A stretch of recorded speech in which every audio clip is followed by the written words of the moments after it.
Hello, Bobby Torres of Frightbox Recording here to share with you 3 tips on how you can warm up your metal mix using saturation.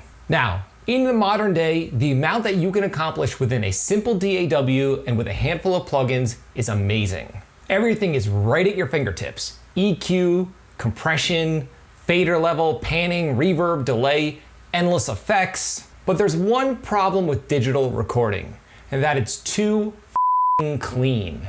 In other words, when you record digitally, pretty much how all of us record these days, what you put in is exactly what you get out. Now, if you're new to recording, you might be wondering what's so bad about that. And the truth is that in the analog days, analog really imparted a nice, pleasing character to anything that was being recorded onto it or through it. In other words, with a tape machine, console, or any other part of the signal chain. Nowadays, with your interface, you have pretty much one stage, and that's just your preamp. And no matter what anyone will tell you, that preamp within your interface, I don't care if it's a cheapo $50 interface, is a million times cleaner than any analog preamp ever was back in the day. Now, this is both, like I said, a good and bad thing. It's good that it's super clean, it's super transparent, but it's bad because there's no character there. Now, does this mean that we're all screwed and we have to go out and spend $1 million on a bunch of analog equipment? No. The truth is that if you know what to do within your DAW, you can impart a nice, pleasing analog style characteristic using saturation plugins. And I'm gonna reveal to you how I use saturation to really warm up my metal mixes. And on top of that, I'm only using a stock distortion plugin to accomplish this task. No expensive plugins, nothing high-end at all, just a stock distortion plugin within my DAW. So just this week, I'm in the middle of mixing an EP for my good friends in a band called Unsound Mind. I will leave a link to their music right within this video's description. And with this particular mix, I really want to go for an extra warm analog type of sound. So what I'm gonna do right now is I'm gonna play the sample and then I'm gonna break down the 3 main ways that I'm using saturation to help add warmth to this heavy mix. Let's check it out.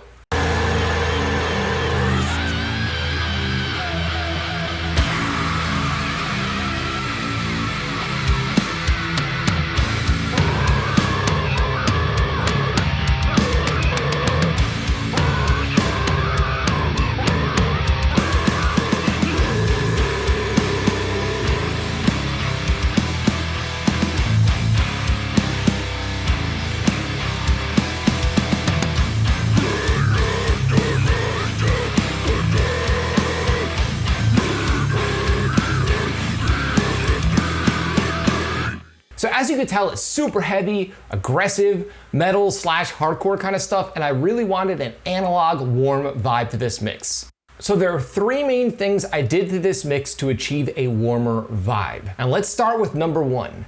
The first thing is I use saturation on my cymbals to help tame the high frequencies of my mix. Now the drums on this song were recorded through the Motu 8 Pre ES, which is just a simple, clean interface. But again, a problem with an interface like that is that it's just a little too clean. So the raw tracks just have a little bit too much high frequency content that's just a little too brittle sounding.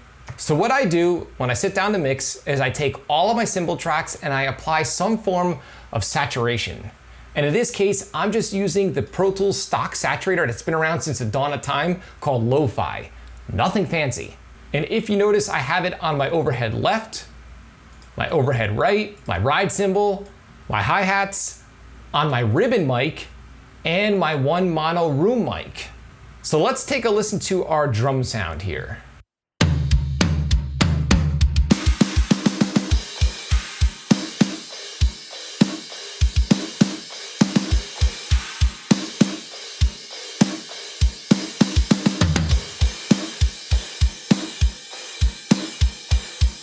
Okay, so in my opinion, that's a pretty warm drum sound. But what I'm gonna do right now is I'm gonna bypass all of those saturation plugins on my cymbals, and let's hear how much of a difference it's making on the high frequency content of my drum sound.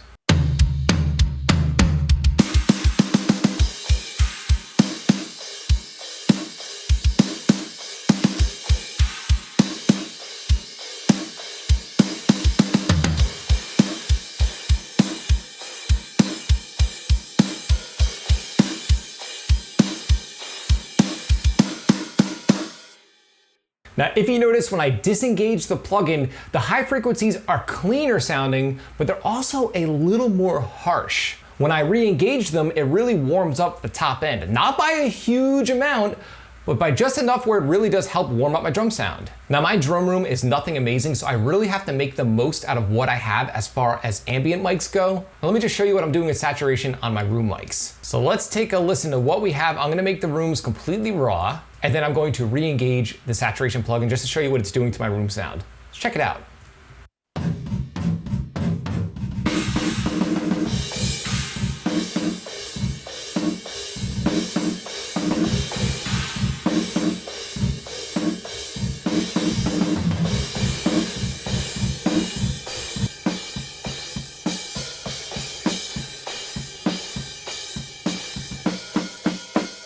So if you notice, it's really taming my cymbals and even lopping off a little bit of the transient on the snare drum. Now, no, I'm not using some expensive clipper plugin or some expensive tape saturator. I'm using a stock distortion plugin that comes with Pro Tools. Don't overthink the plugin you're using. Just make sure that it's distorting the sound in a nice, subtle way. You don't want to use an amp sim, because remember, an amp sim is going to be modeling the preamp section of an amplifier along with the cab and even mic placement. You don't want that. That's too extreme. Use a basic saturator or even just a basic distortion plugin. Now, the reason why this tip is one of the big three that I'm going to mention is because remember, the cymbals are really taking care of the majority of the high frequency of your mix. So by applying saturation to your cymbals, you really help warming up the overall high frequency content of your entire mix. Because remember, cymbals are primarily what's living up in that range. So with that being said, let's move on to tip number 2, saturation on your drum shells. And what I mean by shells are kick, snare, and toms. Again, I'm using a stock plugin to accomplish this task. And in this case, I'm using the AIR distortion plugin within Pro Tools. Again, it's a stock plugin, nothing fancy. Now what I'm gonna do right now is I'm gonna play the sample back and then I'm gonna intermittently bypass the plugin so you can hear what kind of an effect it's having on my overall drum sound. And afterwards, I will describe to you what some of these settings are doing and what I'm going for with this plugin. So let's check it out.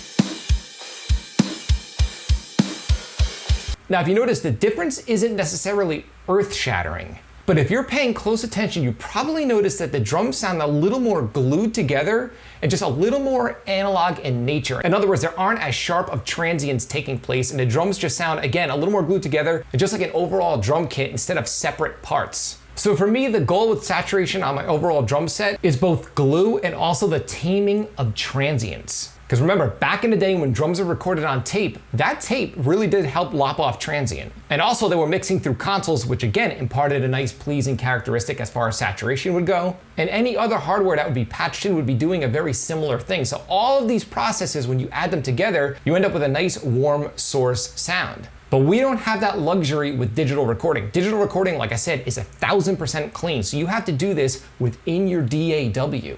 And I also want to quickly mention this, on this plugin there's a wet dry knob and I have the mix set to about 60% wet. So this distortion is a parallel effect. In other words, some of the original sound is still blended in. What's great about this is you can get a little more extreme with the distortion if you like the character of it, and you're not damaging the original tone of the source sound. In this case, the drum kit. Okay, and this brings me to tip number 3, using saturation on your scream vocals. Just recently, I was talking to a subscriber about how tricky mixing scream vocals really is. Now think about a person screaming in a room. Doesn't sound that great.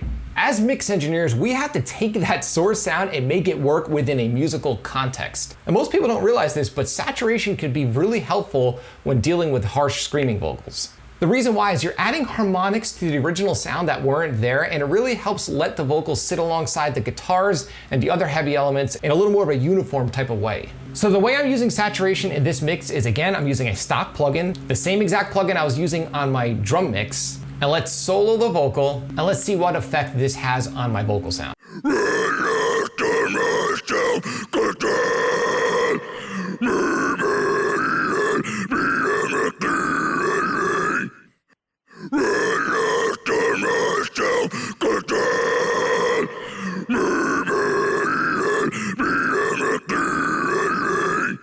Now again, very similar to my drum mix, the difference is subtle, but within the context of the mix, that little bit of extra saturation really does help the vocal blend with the heavy guitars and the rest of the mix in general. Now, I just want to mention this. When it comes to saturation, you could get carried away. But for me, I want to go for the things that really push the needle forward in my mixes. And I've come to realize that it really comes down to cymbals, the drum kit, and the vocals. Now, I'm not saying to not apply saturation to other tracks. I just wanted to share with you the 3 that are going to make the biggest difference within your mixes. So with all that being said, let's play the sample back once more and hear what we have.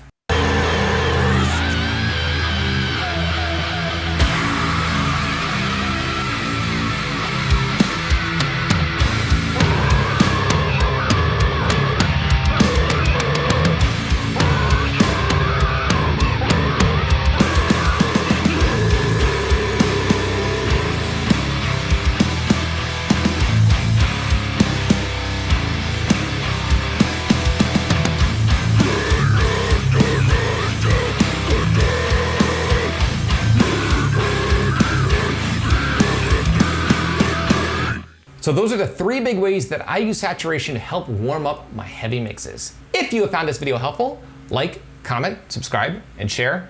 And do not forget to click the little bell icon so you can be notified every time I upload one of my weekly videos on all things metal and rock production. You can both like and follow me on Facebook and Instagram. Links are in the description below. And be sure to download my 5-step guide to better heavy mixes so you can achieve better mixes with the gear you have. There's a link below to the free guide right within this video's description. Till next time, happy mixing.